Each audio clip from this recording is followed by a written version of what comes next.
Tariki 15 Ukuboza duhimbaza abatagatifu Christiana umubikira na Sereniyani uwahowe Imana.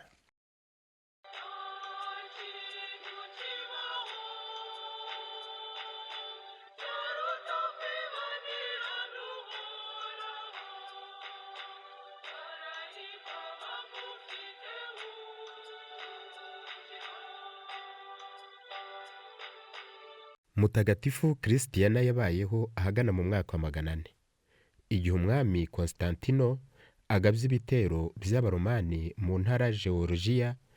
Yahasanze umutegarugori w'umukristokazi, ariko ntihagira ushobora kumenya inkomoko ye.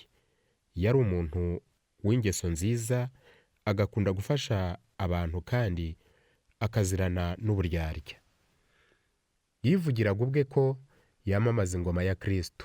Bavuga ko yakijije umwana w'umukobwa wari wararembye amukoreyeho igitangaza.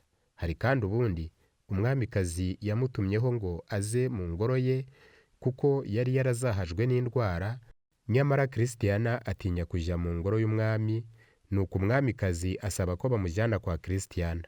Agezeyo nawe yamukoreyeho igitangaza arakira. Umwamikazi rero ashatse kumuhemba ibintu by'agatangaza by'akataraboneka, Christiana we arabyanga, aramubwira ati ibyo byose ushaka kumpa ntacyo bimbwiye, ahubwo icyanezeza nuko wowe n'umwami mwahinduka mukaba abakristo beza. Umwamikazi rero niko kumwemerera, nuko we n'umugabo we bemera guhabwa batisimu. Ntukemere kuko wabonye ibitangaza, jya wemera kuko Imana itabasha kukuyobya kandi rero itabeshya.